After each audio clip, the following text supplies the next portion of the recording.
Walang mas pabor sa'yo, yung diploma o yung diskarte? Diskarte. Bakit diskarte at hindi diploma? Okay din kung diploma yung pero mas maganda yung diskarte. Paano naman yung diploma ka? Hindi mo naman alam, tatamad-tamad ka. Hindi mo naman alam yung gamitin yung natapos mo. Mantala yung diskarte, wala. Di mo nga pero magaling ka naman.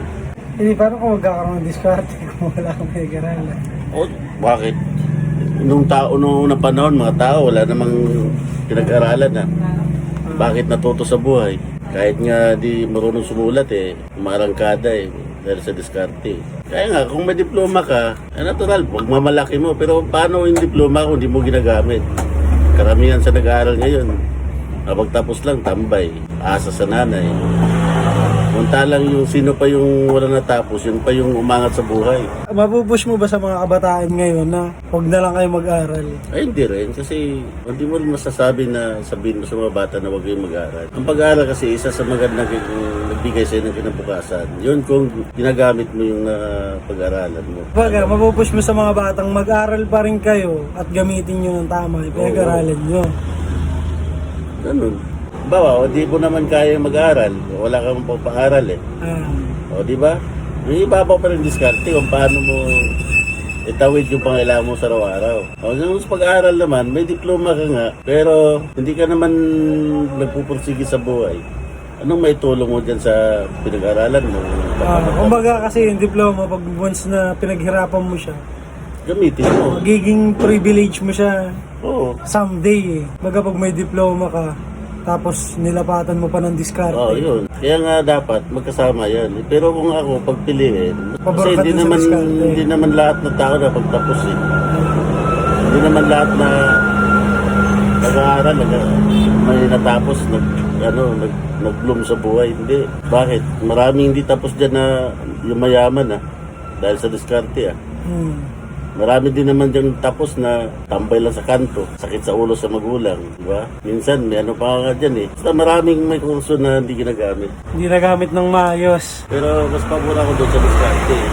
Kasi kung may diskarte ka, lahat ginagawa mo. Basta doon sa lang kabutihan. Pero kung mayabang ka na napagtapos ka, di mo naman ginagamit, wala rin. Pahala mo nila pa rin. Di ba? Para sa atin, di ba? Wala nga naman tayong hindi man natin nakamit yung binigay sa atin ng magulang natin. Pero saan ba tayo ngayon, di ba? Mas tututusin, mas lamang pa nga tayo sa may natapos Base yan sa journey mo. Oo, yun talaga. Kung baga, yung opinion mo, base yung sa experience mo. Hindi lang experience, talagang kahit sino mag-isip. Ganun talaga ang reality ng Oo, bakit? Sa amin nga daming mga tapos ng mga teacher pa. Nakakatapos, nag-adik-adik lang din. Baliw na yung iba. Pero ano mo papayo mo sa mga estudyante?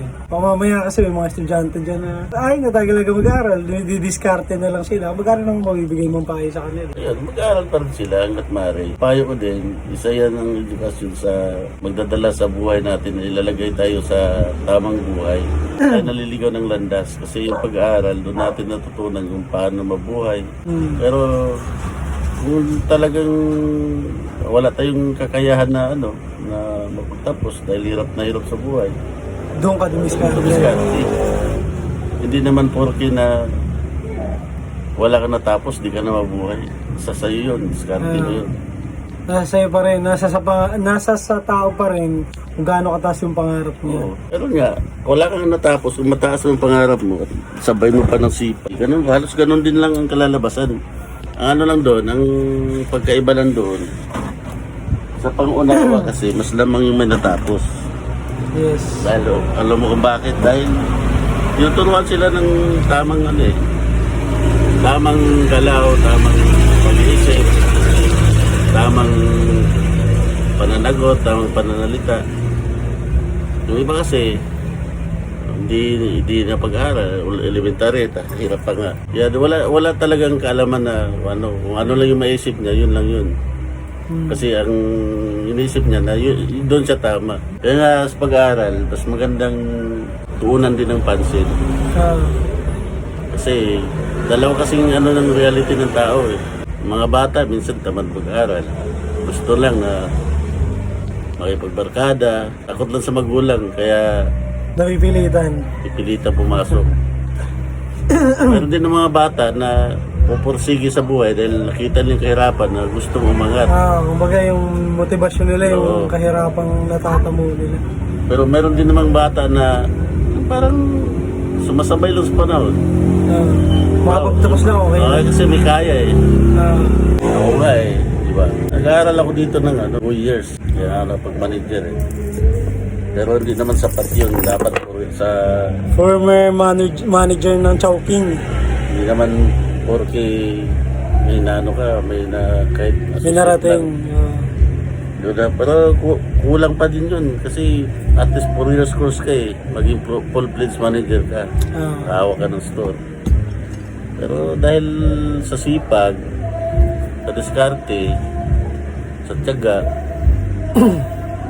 ayun, kaya nabibid ko. Kaya nga sabi ko, sa posisyon namin bilang manager, kanya-kanya kasi kami ng hawak ng operasyon. Kung saan ka mas Credible. mas makatulong doon ka. Kaya sa akin, sa kitchen. Doon ako mas hasa. Pagdating sa iba naman, siyempre, kailangan mo pa rin matutunan yun dahil hindi lang, pag bilang manager, hindi lang isang... Kumbaga sakop mo pa rin yun. hindi lang isang station na alam mo. Dapat lahat alam mo. Kasi bilang manager, ikaw yung leader sa store eh. Yes. Lahat ng mga decision mo, ikaw. Pagdating sa, driver, ikaw yung driver kung saan mo sila dadalhin eh. Ako, kahit ganun lang yung naabot ko. Pero salamat pa rin ako dahil sumikap. Kaya nga sabi ko, diskarte lang kailangan din.